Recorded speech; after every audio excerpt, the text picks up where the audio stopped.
ఓం సాయిరామ్. ఆ సాయినాథుని ఆశీర్వాదంతో ప్రతి ఒక్కరూ కూడా ఆనందంగా, ఆరోగ్యంగా, అష్టైశ్వర్యాలతో ఉండాలని మనస్ఫూర్తిగా కోరుకుంటున్నానండి. అనంతకోటి బ్రహ్మాండ నాయక రాజాదిరాజా యోగిరాజా పరబ్రహ్మ శ్రీ సచ్చిదానంద సద్గురు సాయినాథ్ మహారాజుకి జై. ఈరోజు బాబా గారు మన కోసం పంపించిన సందేశం ఏంటి అంటే, కోటిలో ఒక్కరికే ఈ అదృష్టం సూర్యుడు ఉదయించే లోపు నీ జీవితంలో పెద్ద మార్పు చూడబోతున్నావు. ఈ అవకాశాన్ని అస్సలు వదులుకోవద్దు అని చెప్పి అంటున్నారండి.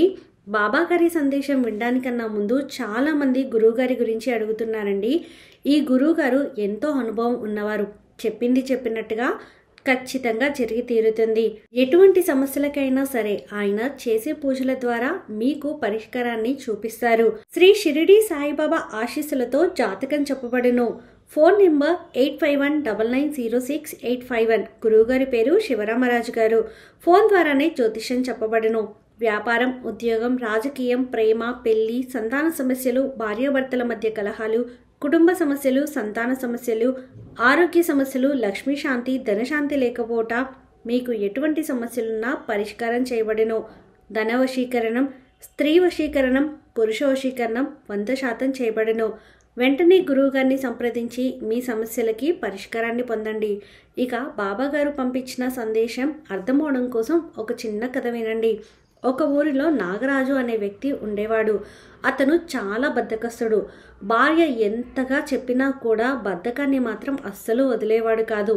ఇలా ఉండగా ఒకరోజు నాగరాజు భార్య కమల వచ్చేసి, ఇంట్లో సరుకులన్నీ నిండుకున్నాయండి, వెంటనే వెళ్ళి సరుకులు తీసుకురండి, ఈ పూట వండడానికి బియ్యం కూడా లేవు అని చెప్తుంది. అప్పుడు నాగరాజు ఇలా అంటాడు, అదేంటి, మొన్ననే కదా నేను 10 కేజీల బియ్యం తీసుకువచ్చాను, అప్పుడే అయిపోయాయా? అంత త్వరగా ఎలా అయిపోయాయి అని అడిగితే, మీరు తెచ్చింది మొన్న కాదు, నెల రోజులు అవుతుంది. ఇన్ని రోజులుగా ఆ బియ్యాన్నే సరిపెట్టాను. ఇప్పుడు అసలు ఇంట్లో వండడానికి ఏమీ లేవు, మీరు వెళ్ళి ఏమైనా తీసుకురండి అని చెప్పి మళ్ళీ అంటుంది. అప్పుడు అబ్బా, ఇప్పుడు వెళ్ళి మళ్ళీ తీసుకురావాలా అని బద్ధకంగా అంటాడు నాగరాజు. మీరు ఇంత బద్ధకంగా ఉంటే మన జీవితం ఎలా గడుస్తుంది చెప్పండి. మీ తమ్ముడు చూడండి, మీ నాన్నగారు ఇచ్చిన పొలంలో చక్కగా వ్యవసాయం చేసుకుంటూ ప్రతి సంవత్సరం కూడా మంచి రాబడిని పొందుతున్నాడు. మీరేమో మీ నాన్నగారు ఇచ్చిన ఆ పొలాన్ని అమ్మేసి డబ్బులు చేతిలో అయిపోగానే అప్పుడు ఏదో ఒక పని కోసమని వెళ్తూ ఉంటారు. అలా ఉంటే ఎలా కుదురుతుంది చెప్పండి. ప్రతిరోజు పని చేసుకుంటే కదా ఇల్లు గడుస్తుంది అని చెప్పి అంటే, సరేలే నసపెట్టకు, ఇప్పుడే వెళ్ళి సరుకులు తీసుకొస్తాను, నీకు కావాల్సిన సరుకులే కదా అని చెప్పి అలా ఊర్లోకి బయలుదేరుతాడు. అలా వెళ్ళిన నాగరాజుకి అతని స్నేహితుడు వీరయ్య ఎదురొస్తాడు.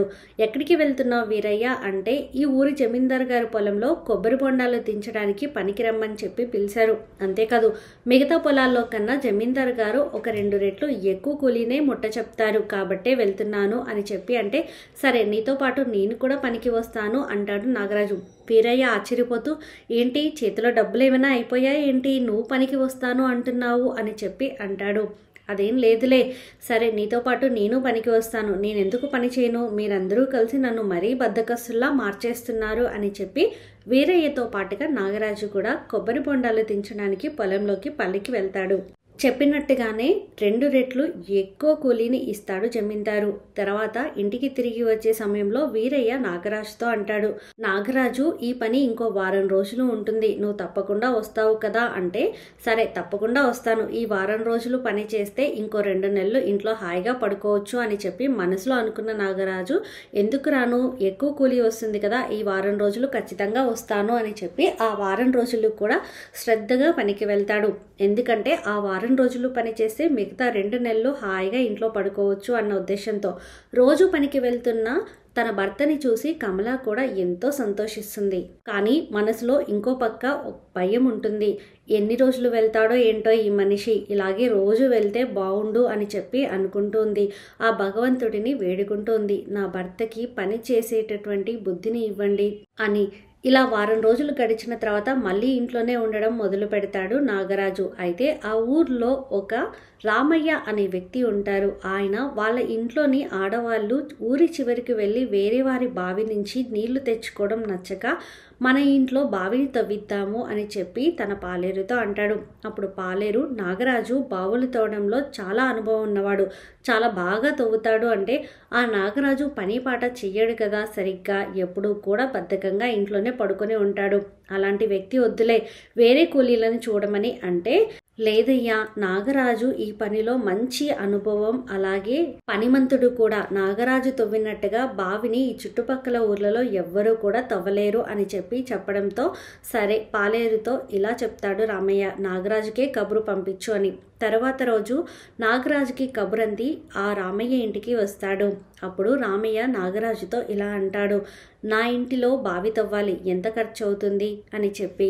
అప్పుడు నాగరాజు, నాకు ఈ పని చేయడానికి 500 ఖర్చు అవుతుందయ్యా అంటే, 500? చాలా ఎక్కువ డబ్బులు అడుగుతున్నావు నువ్వు, మిగతా కూలీలు అంత డబ్బు అడగడం లేదు కదా అంటే, నాలాగా ఎవరూ చేయలేరయ్యా, నేను మీకు చక్కగా బావిని తవ్విస్తాను కదా, అలాగే త్వరగా పని చేసిస్తాను అని చెప్పి నాగరాజు చెప్పడంతో, అలాగే ఒక 100 రూపాయలు ప్రయాణ ఇప్పించండి అని చెప్పి అడుగుతాడు.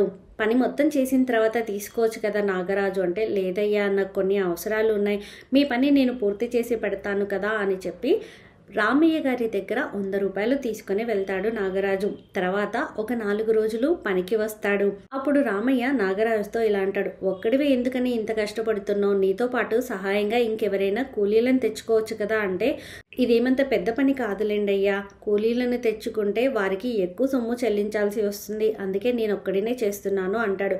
ఆ తర్వాత రోజు నుండి నాగరాజు రాకుండా ఉంటాడు. అదేంటని పాలేరు ఇంటికి వెళ్ళి కనుక్కుంటే, నాకు ఒంట్లో బాలేదు, ఒక వారం రోజులు వైద్యుడు నన్ను విశ్రాంతి తీసుకోమని చెప్పాడు, అందుకే నేను రావడం లేదు, అలాగే అయ్యగారికి కూడా చెప్పు, ఒక వారం తర్వాత నేను వస్తాను అని చెప్పి అంటాడు. వారం అయిన తర్వాత కూడా ఇంకా నాగరాజు రాడు. అలా 15 రోజులు, నెల రోజులు గడిచిపోతుంది. పాలేరు ప్రతిరోజు ఇంటికి వచ్చి అడుగుతూనే ఉంటాడు. నాగరాజు మాత్రం నాకు ఒంట్లో బాగాలేదని చెప్తూనే ఉంటాడు. ఆ తర్వాత పాలేరు కూడా రావడం మానేస్తాడనమాట. ఇదంతా చూస్తున్న నాగరాజు భార్య, ఎందుకంటే అలా చేస్తారు, మీ ఒంట్లో బాగానే ఉంది కదా, ఆ పనేదో పూర్తి చేస్తే మిగతా డబ్బులు కూడా వస్తాయి, ఎందుకని మీరు ఇంట్లోనే ఇలా పడుకొని ఉంటున్నారు అని చెప్పి అంటే, నీకు కావాల్సింది సరుకులే కదా, నీకు కావాల్సినవన్నీ ఇంట్లో తెచ్చి పడేస్తున్నాను కదా, అయినా నా వెంట పడతావెందుకు, నన్ను ఎందుకు ఇలా సాధిస్తావు అని చెప్పి భార్య మీద అరిచి ఇంట్లోంచి బయటికి వెళ్తాడు నాగరాజు. అయితే అది గడిచిన 2 రోజుల తర్వాత మళ్ళీ నాగరాజు భార్య అతని దగ్గరికి వచ్చి, ఇంట్లో మళ్ళీ ఒక్క బియ్యపు గింజ కూడా లేదు, మీరు వెంటనే వెళ్ళి సరుకులు తీసుకురండి అని చెప్పి అంటుంది. ఇప్పుడు వెళ్ళి సరుకులు అంటే ఎక్కడ దొరుకుతాయి? ఈ లోపుగా బావి తవ్వడం పూర్తి చేసిన మిగతా డబ్బులన్నా ఇచ్చేవారు రామయ్య గారు. ఇప్పుడు ఆయన దగ్గరికి వెళ్ళి డబ్బులు కూడా అడగలేను, ఇంకో దగ్గర ఏం పని దొరుకుతుంది అని చెప్పి అనుకుంటూ ఉండగా, ఈ లోపుగా ఆ ఊరిలో కొంతమంది పక్క ఊరిలో ఉన్న ఒక జమీందారు దాన ధర్మాలు బాగా చేస్తారు అని చెప్పి వినడం అతని చెవిన పడుతుంది. అది విన్న తర్వాత నాగరాజుకి ఒక ఆలోచన వస్తుంది. వెంటనే వెళ్ళి ఆ జమీందారు గారిని తనకి దాన ధర్మాలు చేయమని చెప్పి అడుగుతాను అనుకుని అక్కడికి వెళ్తాడు. అక్కడికి వెళ్ళిన తర్వాత ఆ జమీందారు గారి ముందు నిలబడి నాగరాజు ఇలా చెప్తాడు, నా కూతురికి పెళ్లి చేయాలి అనుకుంటున్నాను, నా దగ్గర అసలు డబ్బులంటూ ఏమీ లేవు, కానీ వచ్చిన నలుగురికి కడుపు నిండా భోజనం పెట్టాలి అనేదే నా ఆశ అయ్యా, దానికోసం మీరు నాకు కొంత డబ్బు దానంగా ఇస్తే మీ మేలు ఈ జన్మలో మర్చిపోలేను అని చెప్పి అడుగుతాడు నాగరాజు.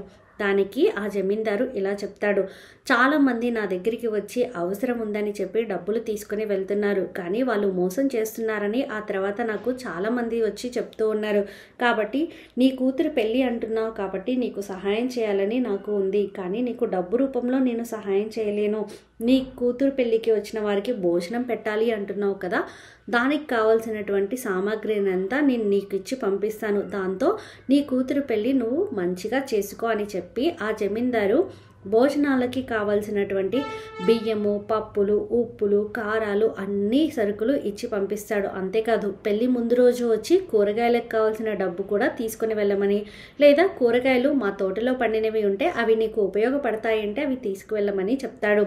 ఎంతో సంతోషించిన నాగరాజు వీటన్నిటినీ ఎలా తీసుకెళ్ళాలి అని చెప్పి ఆలోచిస్తూ ఉంటే ఆ జమీందారే ఇలా చెప్తాడు, నీకు బండి కట్టేస్తాను, ఆ బండిలో నీ ఇంటి దాకా తీసుకువెళ్ళు అని చెప్పి. పెద్ద బండిలో చాలా సరుకులతో వచ్చిన తన భర్తని చూసిన నాగరాజు భార్య, ఏంటండి ఇన్ని సరుకులు తీసుకువచ్చారు, ఎక్కడి నుండి తీసుకొచ్చారు, ఇంత డబ్బు మీ దగ్గర అసలు ఎక్కడి నుండి వచ్చింది అని చెప్పి కంగారు పడిపోతూ అడుగుతుంది. ముందు ఇవన్నీ దించని అని చెప్పి బండిలో సరుకులన్నీ కూడా దించి ఇంట్లో పెట్టేసిన తర్వాత ఆ బండి వెళ్ళిపోయాక నాగరాజు తన భార్యతో ఇలా చెప్తాడు. పక్క ఊర్లో ఒక జమీందారు గారు దాన ధర్మాలు బాగా చేస్తున్నారంటే ఆయన దగ్గరికి వెళ్ళి నా కూతురి పెళ్లి జరగబోతోంది, అందుకు కావాల్సిన భోజనానికి కావాల్సిన ఏర్పాట్లకి నా దగ్గర డబ్బు లేదు అని చెప్పడంతో ఆయన నాకు ఈ సరుకులన్నీ ఇచ్చి పంపించారు అంటే, ఎందుకండి ఇలా అబద్ధం చెప్పారు, అసలు పిల్లలే లేని మనకి కూతురు పెళ్లి అని మీరు అబద్ధం చెప్పారు. ఆ తర్వాత జమీందారు గారికి ఈ విషయం తెలిస్తే ఆయన ఎలా బాధపడతారో చెప్పండి, ఆయన మనం మోసం చేశామని పోలీసులకు పట్టిస్తే అప్పుడేం చేస్తారు అని చెప్పి భార్య అడిగే ప్రశ్నలకి చిరాకు పడుతూ, అలాంటివి ఏవైనా వస్తే నేను చూసుకుంటాలే, నీ పని వంట చేయడం వరకే కదా, వెళ్ళి వంట పనులేవో చూడు అని చెప్పి లోపలికి పంపించేస్తాడు. ఆ తర్వాత కొన్ని రోజులకి ఇంటి బయట పడుకున్న నాగరాజుకి ఒక రాగి రేకు వచ్చి తగులుతుంది. ఏంటా ఈ రాగి రేకు, ఎక్కడి నుండి వచ్చి అని చెప్పి దాని మీద ఏం రాసి ఉందో దాన్ని చదవడం మొదలు పెడతాడు. నీ ఇంటి వెనక గొయ్యి తవ్వు, అక్కడ నీకు వెండి దొరుకుతుంది అని చెప్పి అందులో రాసి ఉంటుంది. వెంటనే అసలు ఇది నిజమా కాదా తెలుసుకోవడం కోసం అని ఎక్కడైతే తవ్వమని రాసిందో అక్కడ తవ్వుతాడు. అలా తవ్వడంతో అక్కడ చిన్న వెండి ఉంగరం దొరుకుతుంది. కానీ అది చాలా చిన్నది. వెండి దొరుకుతుందని రాసింది, నిజంగానే వెండి దొరికింది, కానీ ఇది చాలా చిన్న వస్తువు అని చెప్పి అనుకుంటాడు. తర్వాత ఉదయం అలాగే ఇంటి బయట కూర్చున్నప్పుడు ఇంకొక రాగి రేకు వచ్చి తగులుతుంది. దాని మీద నువ్వు నీ ఇంటి వెనుక ఉన్న బండరాయి కింద తవ్వు, అక్కడ నీకు బంగారం దొరుకుతుంది అని చెప్పి రాసి ఉంటుంది. అలాగే అక్కడికి వెళ్ళి తవ్వుతాడు. అక్కడ నిజంగానే బంగారం ఉంటుంది, కానీ అది చాలా చిన్న వస్తువు, చిన్న రేకులాగా ఉంటుంది. నిజంగానే బంగారం దొరికింది, కానీ చాలా చిన్న వస్తువు. అసలు నిజంగా ఇవన్నీ ఎలా వస్తున్నాయి, ఎక్కడి నుండి వస్తున్నాయి, నాకెందుకు ఇలా రాగి రేకుల మీద ఉన్న ఈ రేకులు నాకుతో మాత్రమే తగులుతున్నాయి అని చెప్పి ఆలోచిస్తూ ఉంటాడు. ఈ లోపుగా భార్య వచ్చి అక్కడేం చేస్తున్నారు అని అడగడంతో రాగి రేకులని అలాగే తనకు దొరికిన వెండి బంగారాలని చూపిస్తాడు. నిజమేనండి, ఇందులో రాసి ఉన్నట్టుగానే ఉంది, కానీ ఇవి చాలా చిన్న వస్తువులు కదా, పెద్ద మొత్తంలో దొరికితే బాగుండు అని చెప్పి అంటుంది భార్య కూడా. నేను అదే ఆలోచిస్తున్నాను అని చెప్పి అంటూ ఉంటాడు నాగరాజు. ఇంతలో కాసేపటి తర్వాత మళ్ళీ ఇంకొక రాగి రేకు వచ్చి నువ్వు తవ్వబోయే బావిలో నీకు లంక బిందెలు దొరుకుతాయి అని చెప్పి రాసి ఉంటుంది. కానీ ఎక్కడ తవ్వాలో అనేది అక్కడ రాసి ఉండదు. దానితో పాటుగా ఆ రాగి రేకులో ఇలా కూడా రాసి ఉంటుంది, ఈ విషయం నువ్వు ఎవ్వరికీ చెప్పకూడదు, చెప్పితే నీకు ఆ లంక బిందెలు అస్సలు దొరకవు అని చెప్పి రాసి ఉంటుంది. ఈ విషయం తన భార్యకి కూడా చెప్పకుండా ఇక్కడ నేను తవ్వబోయే బావిలో నాకు లంక బిందెలు దొరుకుతాయి అని చెప్పి రాసింది, కానీ ఎక్కడ తవ్వాలో రాసలేదే, ఒకవేళ నేను రామయ్య గారి ఇంట్లో సగం తవ్వి వదిలేసిన బావిలో ఉన్నాయేమో, అక్కడికి వెళ్ళి ఆ బావి పని పూర్తి చేద్దాము అని చెప్పి అనుకుంటాడు. వెంటనే అలా వెళ్తూ ఉన్నప్పుడు ఒక స్వామీజీ ఒక చెట్టు కింద కనిపిస్తారు. ఈ స్వామీజీని ఇంతకు ముందు ఎప్పుడూ చూడలేదే, ఈయనేంటి ఇలా ఉన్నారు, నన్ను తదేకంగా చూస్తున్నారు అని చెప్పి ఆ స్వామీజీ దగ్గరికి వెళ్తే, రారా నాగరాజు, నీకోసమే ఎదురు చూస్తున్నాను, నీకు రాగి రేకులు అలాగే బంగారం వెండి దొరికాయి కదా, నీకు లంక బిందెలు కూడా దొరకబోతున్నాయి, త్వరలోనే లక్షాధికారి అవ్వబోతున్నావు అని చెప్పి అంటాడు. ఇవన్నీ మీకెలా తెలుసు స్వామి అని ఆశ్చర్యపోతూ అడుగుతాడు నాగరాజు. నాకు అన్నీ తెలుసు, ఆ భగవంతుడే స్వయంగా నిన్ను అనుగ్రహించాలి అనుకుంటున్నాడు, అందుకే ఎవ్వరికీ దక్కని ఎవ్వరికీ తెలియని విషయాలు నీకు మాత్రమే తెలుస్తూ ఉన్నాయి, నీ దాకా ఆ భగవంతుడే చేరవేస్తున్నాడు, ఆలస్యం చేయకుండా నీకు చెందాల్సిన లంక బిందెల్ని నీకు రావాల్సిన లక్ష్యాలను నువ్వు దక్కించుకో అని చెప్పి అంటాడు. స్వామీజీ దగ్గర ఆశీర్వాదం తీసుకుని సరాసరి రామయ్య ఇంటికి వెళ్తాడు. రామయ్య గారు నాగరాజును చూసి ఏంటి ఇలా వచ్చావు నాగరాజు అని చెప్పి అడుగుతాడు. అదే బావి సెకండ్లో వదిలేశాను కదండి, పూర్తి చేస్తాను అంటే, లేదు లేదు, నేను వేరే వాళ్ళతో వేరే కూలీలను మాట్లాడించాను, వాళ్ళు వచ్చి రేపటి నుంచి పని మొదలు పెడతారు, నువ్వు నాకు బావి తవ్వ పెట్టాల్సిన అవసరం లేదు, నిన్ను నమ్మి ఇన్ని రోజులు ఎదురు చూశాను, అనవసరంగా సమయాన్ని వృధా చేశాను అని చెప్పి కోపడతాడు. లేదండి, మీరు నాకు డబ్బు కూడా ఇవ్వక్కర్లేదు, నేను చాలా త్వరగా మీ బావిని పూర్తి చేస్తాను అని చెప్పి అంటాడు. డబ్బు ఇవ్వక్కర్లేదా, నిజంగానే చెప్తున్నావా అంటే, అవునయ్యా, మీ దగ్గర నేను 100 రూపాయలు భయానా తీసుకున్నాను కదా, ఆ డబ్బులు చాలు, మిగతా పని పూర్తి చేస్తాను, నాకు ఆ పని ఇప్పించండి అని చెప్పి బతిమలాడుకుంటాడు. సరే అని చెప్పి నాగరాజుని బావి తవ్వమని చెప్పి పురమాయిస్తాడు రామయ్య. అలా తవ్వుతూ ఉండగా కొద్ది రోజులకే నీళ్లు రావడం మొదలవుతుంది. కానీ లంకెబిందెల ఆచూకీ అస్సలు తెలియదు. అలా నీళ్లు వస్తున్నా కూడా నాగరాజు ఇంకాస్త లోతుకి తవ్వుతాడు. బాగా నీరు వచ్చేస్తుంది. అంతేకాదు నీరు కూడా చాలా తియ్యగా ఉంటుంది. అది చూసిన రామయ్య, నిజంగా చాలా బాగా చెప్పినట్టుగానే పని పూర్తి చేశావు నాగరాజు, నువ్వు చాలా మంచి పనిమంతుడివే, ఎందుకని అలా అశ్రద్ధ చేస్తున్నావు అని చెప్పి చాలా సంతోషిస్తాడు.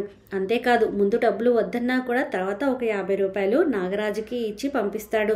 వెళ్ళేటప్పుడు రామయ్య నాగరాజుతో ఇలా అంటాడు, నువ్వు చేస్తానంటే పక్క ఊరిలో ఇంకొక 3 బావులు ఉన్నాయి, అవి కూడా తవ్వడానికి వెళ్తాను అంటే నేను వాళ్ళతో మాట్లాడతాను, వాళ్ళు నాకు తెలిసిన వాళ్ళే, వాళ్ళు నన్ను ఎవరైనా బావి తవ్వడానికి మంచి పనిమంతులు ఉంటే చెప్పమని అడుగుతున్నారు అంటే, ఒకవేళ నేను తవ్వబోయే బావి అన్నారు కదా, ఆ 3 బావుల్లో ఏదైనా ఒక బావిలో లంకెబిందెలు ఉండి ఉంటాయి అనుకున్న నాగరాజు, అలాగేనయ్యా వెళ్ళి చేస్తాను అని చెప్పి అంటాడు.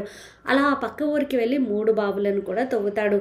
తవ్విన తర్వాత అక్కడ కూడా లంకెబిందెలు అనేవి దొరకవు. అయితే అలా తవ్వుతున్న సమయంలోనే ఆ ఊరి జమీందారు గారు వస్తారు. అయ్యో మీరా అయ్యా, ఏమిటి ఇలా వచ్చారు అంటే, నీకు ఈ 3 బావులు తవ్వినందుకు రూపాయి కూడా దక్కదు నాగరాజు అని చెప్పి అంటాడు. ఆ జమీందారు, అదేంటయ్యా, పక్క ఊరి నుండి వచ్చి ఇంత కష్టపడి 3 బావుల్ని తవ్వాను, మీరు డబ్బు ఇప్పించనంటున్నారు అంటే, నువ్వు నా దగ్గర నీ కూతురు పెళ్ళి అని చెప్పి అబద్ధం చెప్పి సరుకులన్నీ తీసుకువెళ్ళావు కదా, దానికి చెల్లుబాటుగా ఈ 3 బావులను తవ్వావు. అంతేకాదు నీకు దొరకాల్సిన లంకెబిందెలు కూడా ఇక మీదట దొరకబోవు అని చెప్పి అంటాడు. లంకెబిందెలు అంటున్నారేంటి, అసలు మీరేం మాట్లాడుతున్నారని అయోమయంగా ఆశ్చర్యంగా అడుగుతాడు నాగరాజు జమీందార్ని. నీకు ఆ రాగి రేకులు అలాగే ఆ బంగారం వెండి దక్కేలా చేసింది నేనే ఆ ఏర్పాట్లు చేయించాను. నువ్వు నా దగ్గర అబద్ధం చెప్పి నన్ను మోసం చేసి నీకు కావలసిన సరుకులు తీసుకువెళ్ళాలి అని తెలిసిన తర్వాత నువ్వు పనిమంతుడివే కానీ బద్ధకం వల్ల ఇలా ప్రవర్తిస్తున్నావని, నీ బద్ధకం వదిలించడం కోసం నేను ఇలాంటి పని చేయాల్సి వచ్చింది అని చెప్పి జమీందారు పూర్తిగా జరిగిన విషయాన్ని చెప్తాడు. దాంతో ఇన్ని రోజులు పనికి అలవాటు పడిన నాగరాజు, నేను చేసింది తప్పేనయ్యా, నన్ను క్షమించండి, ఇక మీదట ఎప్పుడూ కూడా అలాంటి పొరపాటు చేయను అని చెప్పి ప్రాధేయపడతాడు. అంతేకాదు ఆ జమీందారు కూడా, నువ్వు చాలా పనిమంతుడివి, నీ చేతిలో మంచి పని ఉంది, కానీ నువ్వు నీ బద్ధకాన్ని వదిలించుకుంటే నువ్వు ఎన్నో లక్షలు సంపాదించగలుగుతావు. చుట్టుపక్కల ఊర్లలో ఎవరిని అడిగినా బావులు తవ్వాలి అంటే ఈ నాగరాజు పేరే చెప్తున్నారు. అంతటి మంచి పేరు ఉన్న నువ్వు నీ బద్ధకం వల్ల వచ్చిన పనులన్నిటినీ పోగొట్టుకుంటున్నావు. అంతేకాదు నా ఊర్లోనే మిగతా బావులు చాలా తవ్వాల్సి ఉన్నాయి, నువ్వు సరేనంటే నేను నీకు ఆ పని ఇప్పిస్తాను, అంతేకాదు దానికి తగ్గ కూలి కూడా నీకు ఇప్పిస్తాను అని చెప్పి అంటాడు. అలాగేనయ్యా పని చేస్తాను అని చెప్పి ప్రతిరోజు కూడా ఎక్కడ పని ఉందని చెప్పినా కూడా అక్కడికి వెళ్ళి పని చేయడం మొదలు పెడతాడు నాగరాజు. భర్త ప్రతిరోజు పనికి వెళ్ళడం చూసిన నాగరాజు భార్య కూడా ఎంతో సంతోషిస్తుంది. కొన్నాళ్ళకి వాళ్ళకి పిల్లలు కూడా పుడతారు, చాలా ఆనందంగా ఉంటారు. ఈ కథ ద్వారా బాబా గారు మనకి చెప్పాలి అనుకుంటుంది ఏంటి అంటే, మన దాకా రావాల్సిన అదృష్టం ఏదైనా సరే మనల్ని ఖచ్చితంగా వచ్చి చేరుతుంది, కానీ దానికి కావాల్సిన శ్రమ అనేది మనమే పడాల్సి ఉంటుంది. మనము ఏది దక్కించుకోవాలి అన్నా దానికోసం శ్రమ పడిందే, మనం కష్టపడిందే అది మన దాకా చేరదు అని చెప్పి బాబా గారు చెప్తున్నారండి. ఈ వీడియో మీకు నచ్చితే ప్లీజ్ లైక్ చేయండి, మరికొంతమందికి వీడియోని షేర్ చేయండి. ఫస్ట్ టైం ఛానల్ని చూసిన వారు సబ్స్క్రైబ్ చేసుకొని పక్కనే ఉన్న బెల్ ఐకాన్ని క్లిక్ చేయండి. ఆ సాయినాథుని ఆశీర్వాదంతో ప్రతి ఒక్కరూ కూడా ఆనందంగా, ఆరోగ్యంగా, అష్టైశ్వర్యాలతో ఉండాలని మరొక్కసారి మనస్ఫూర్తిగా కోరుకుంటున్నానండి. ఆ సాయినాథుని ఆశీర్వాదంతో మీ జీవితంలో జరిగిన అద్భుతాలను మాతో పంచుకోవడం కోసం కామెంట్ సెక్షన్లో కామెంట్ చేయండి. సర్వే జనా సుఖినో భవంతు. ఓం సాయిరామ్.